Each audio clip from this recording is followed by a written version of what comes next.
Hello everyone.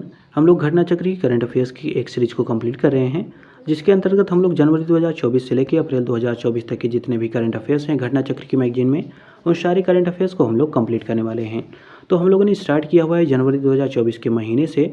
तो जनवरी 2024 के महीने के 3 वीडियो ऑलरेडी कंप्लीट किए जा चुके हैं, जो कि राष्ट्रीय, अंतर्राष्ट्रीय और आर्थिक परिदृश्य की घटनाओं से संबंधित थे। आज ये इसका चौथा वीडियो होगा, जिसमें हम लोग वैज्ञानिक परिदृश्य की घटनाओं को कंप्लीट करेंगे।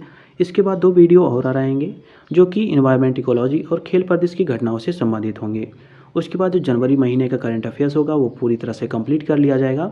इसके बाद हम लोग फरवरी, मार्च और अप्रैल के जो करंट अफेयर्स होंगे उनको भी इसी प्रकार से कंप्लीट करेंगे। तो आइए अब हम लोग स्टार्ट करते हैं जो अपना मेन टॉपिक है। तो देखिए, पहला क्वेश्चन यहाँ पे ये कह रहा है कि भारत का दूसरा VLF रडार स्टेशन कहाँ बनेगा। तो ये बनेगा विकाराबाद, तेलंगाना में। अगर VLF का पूर्ण रूप पूछा जाए कि इसका पूर्ण रूप क्या होता है, तो इसका पूर्ण रूप होता है वेरी लो फ्रीक्वेंसी। अब अगला इसी में ये कह रहा है कि इस रडार स्टेशन का निर्माण कौन कर रहा है, तो इसका निर्माण किया जा रहा है भारतीय नौसेना के द्वारा। अब अगला क्वेश्चन क्या है, तो अगले क्वेश्चन में ये कह रहा है कि किस कंपनी ने मानव मस्तिष्क में पहला सफल चिप इम्प्लांट किया हुआ है।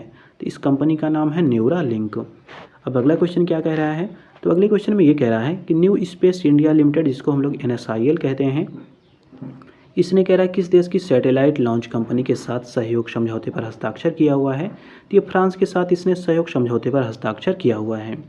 अब अगला इसी में ये कह रहा है कि NSIL जो है किसका एक वाणिज्यिक भाग है। तो ये इसरो का एक वाणिज्यिक भाग है।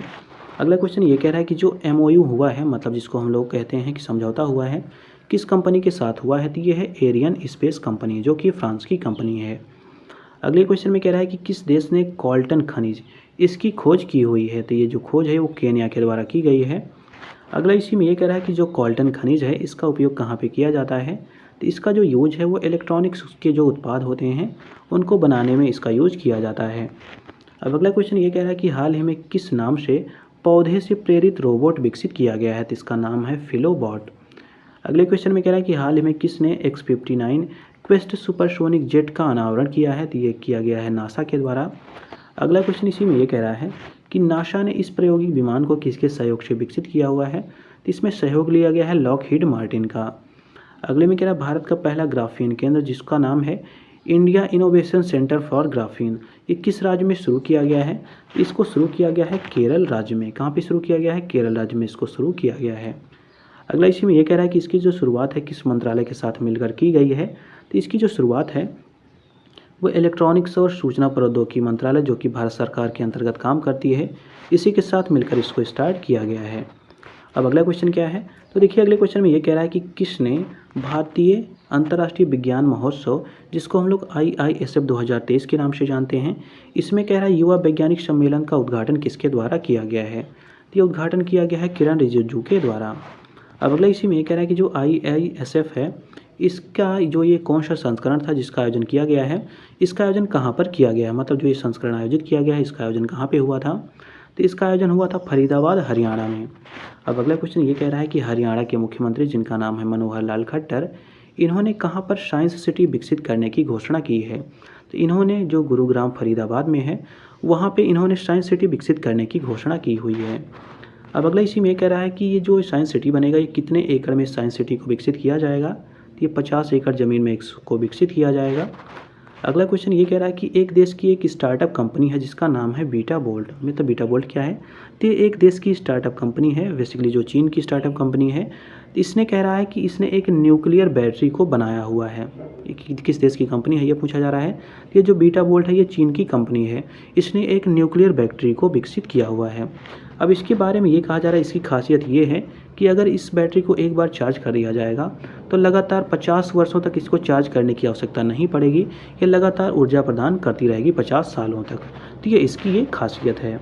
अब अगला क्वेश्चन ये कह रहा है कि किसानों से किस फसल में लगने वाले येलो रस्ट जो रोग होता है इससे सतर्क रहने की अपील की गई है। तो ये गेहूँ में लगता है, और ये अपील किसने की है कि इससे सतर्कता हमको बरतनी है। तो ये अपील की गई है भारतीय गेहूँ एवं जौ अनुसंधान संस्थान, जो कि करनाल, हरियाणा में है। तो इन्हीं के द्वारा ये अपील की गई है। अब अगला क्वेश्चन ये कह रहा है कि गेहूं में येलो रस्ट जो रोग है किसके कारण होता है। तो ये कवक के कारण होता है। अगले में कह रहा है भारत की पहली स्वदेशी रूप से विकसित जो दवा है जिसका नाम है जो हेपेटाइटिस की दवा है, कह रहा है इसका नाम क्या है, मतलब भारत की ये पहली रूप से स्वदेशी रूप से विकसित की गई दवा जो कि हेपेटाइटिस ए की दवा है, इसका नाम है हेविश्योर। अगला इसमें ये कह रहा है कि जो हेविश्योर है इसको किसने विकसित किया हुआ है, तो इसको विकसित किया गया है इंडियन इम्यूनोलॉजिकल लिमिटेड के द्वारा इसको विकसित किया गया है।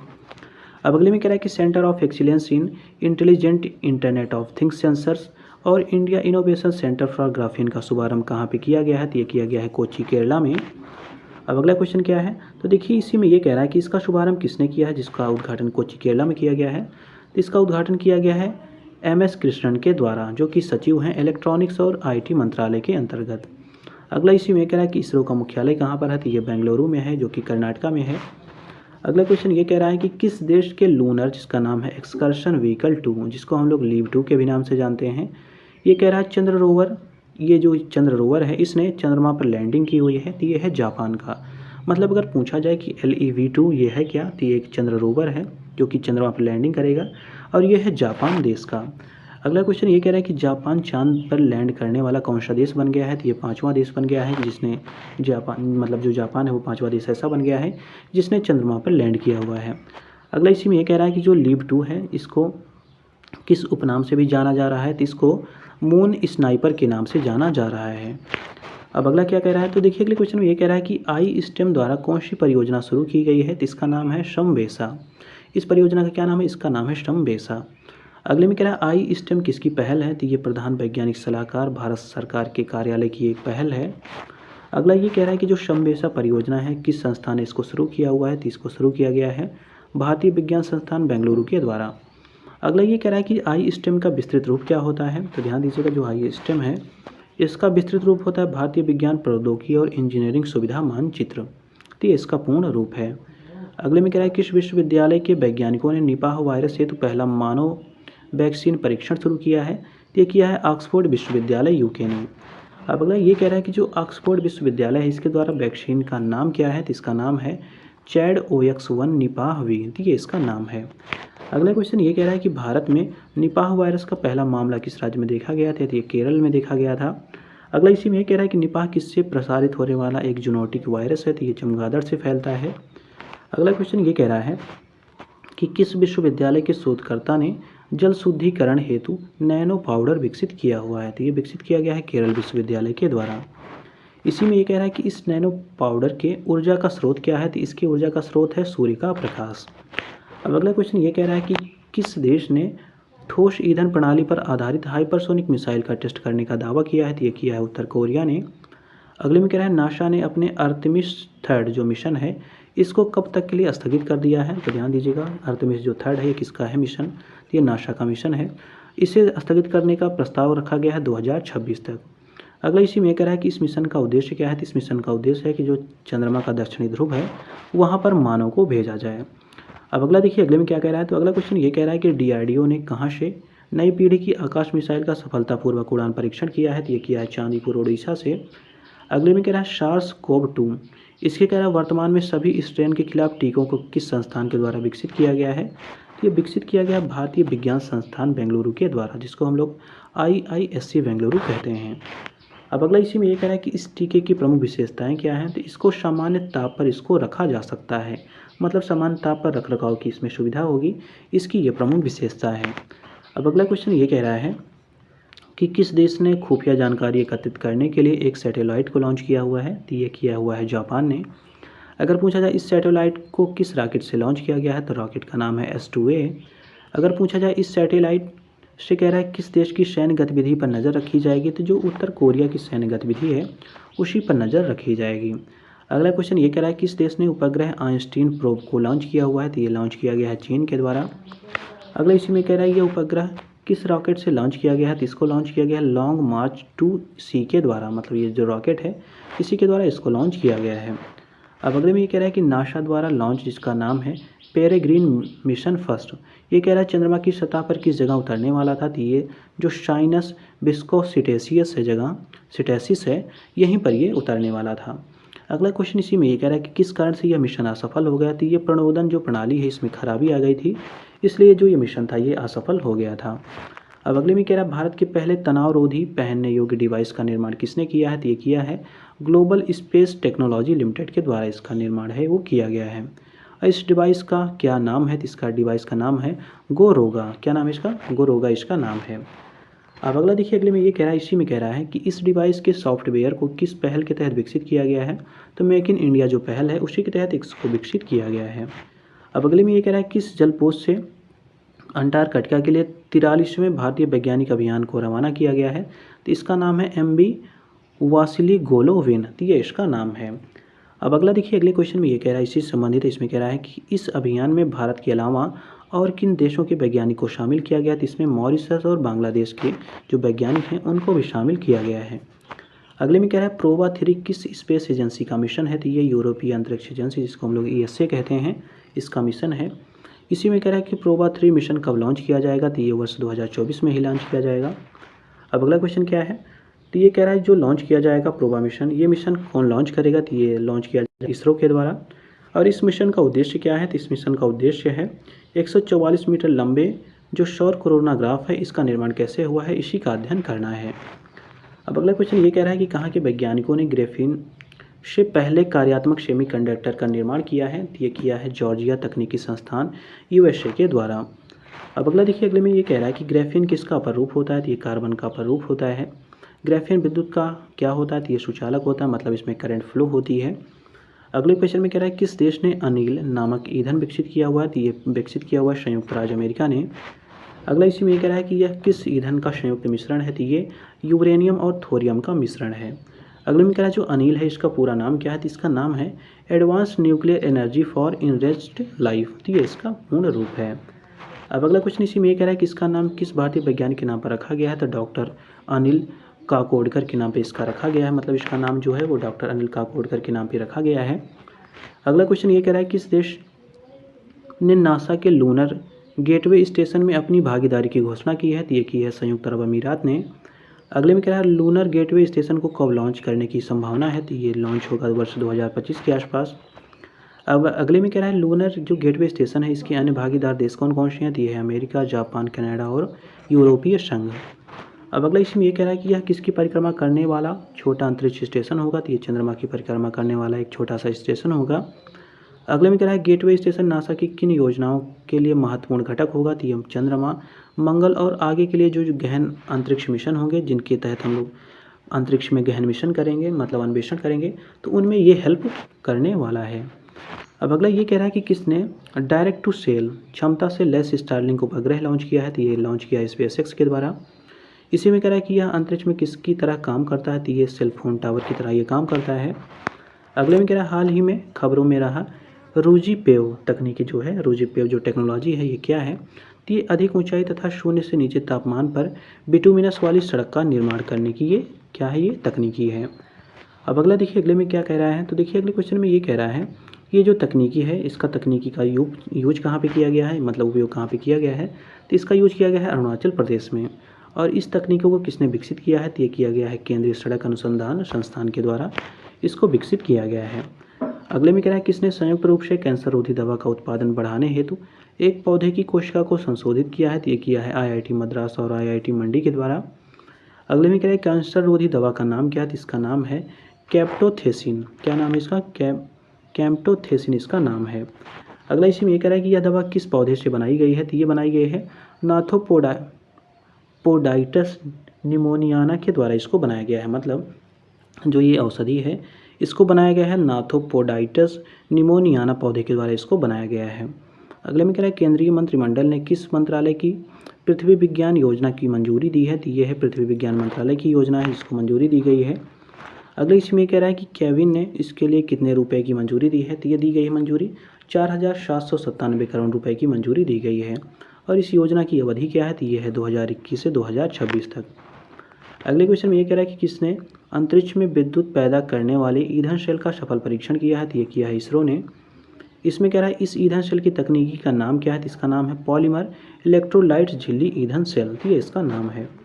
अगले में कह रहा है भारत सरकार ने किस अंतर्राष्ट्रीय मेगा विज्ञान परियोजना में भारत की भागीदारी हेतु सहमति प्रदान की है, तो इसका नाम है स्क्वायर किलोमीटर एरे ऑब्जर्वेटरी। तो इसी में जो परियोजना होगी ये भारत की भागीदारी है, तो इसमें सहमति प्रदान की गई है। अब अगला देखिए, अगले में ये कह रहा है कि SKAO जो रेडियो एस्ट्रोनॉमी है, इसको समर्पित कैसा संगठन है, तो ये एक अंतर सरकारी संगठन, मतलब SKAO जो है रेडियो है, ये एस्ट्रोनॉमी को समर्पित ये अंतर सरकारी संगठन है। अगले में कह रहा है इसके तहत कहाँ टेलीस्कोप स्थापित किए जाएंगे, तो इसके तहत ऑस्ट्रेलिया और दक्षिण अफ्रीका में जो टेलीस्कोप हैं वो लगाए जाएंगे। अगले में कह रहा है SKAO जो है उसका मुख्यालय कहाँ पे है, तो यूनाइटेड किंगडम में है। SKAO का कह रहा है कि उद्देश्य क्या है, तो इसका उद्देश्य है कि ब्रह्मांड का अध्ययन करना। अब अगला क्वेश्चन क्या है, तो अगले क्वेश्चन में ये कह रहा है कि देश का पहला एक्सपोसैट मिशन कहाँ से लॉन्च किया गया है, तो ये सतीश धवन अंतरिक्ष केंद्र से लॉन्च किया गया है, जो कि श्रीहरिकोटा आंध्र प्रदेश में है। अगले में कह रहा है एक्सपोसैट का पूर्ण रूप क्या है, तो इसका पूर्ण रूप है एक्सरे पोलारीमीटर सैटेलाइट। इसी में कह रहा है इस मिशन को किस रॉकेट से लॉन्च किया गया है, तो ये लॉन्च किया गया PSLV C-58 के द्वारा। अगला इसी में कह रहा है कि इस मिशन का उद्देश्य क्या है, तो इस मिशन का उद्देश्य है ब्लैक होल और जो न्यूट्रॉन तारे जैसे खगोलीय पिंड हैं इनके स्रोतों का अध्ययन करना। अब अगला देखिए, अगले क्वेश्चन में कह रहा है कि कौन सी कंपनी पहली बार अपने संचार उपग्रह को लॉन्च करने हेतु SpaceX रॉकेट से मदद लेगी, तो ये करेगी neuro space India limited NSIL।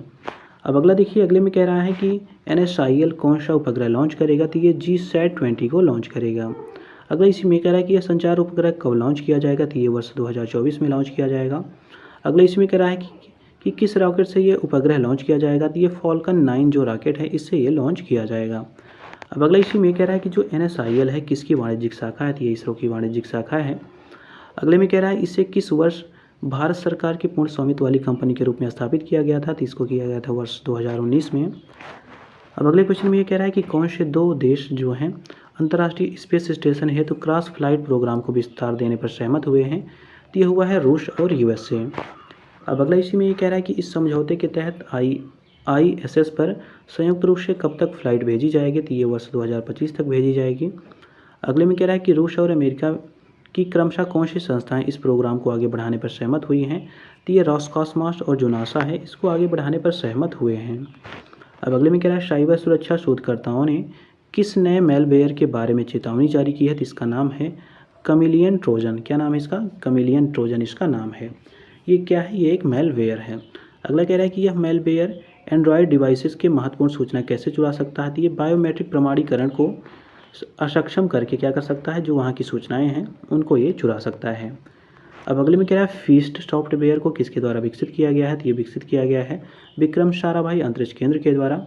अगला कह रहा है जो फीस्ट है इसका पूर्ण रूप क्या है, तो इसका पूर्ण रूप है finite element analysis of structure, तो ये इसका पूर्ण रूप है।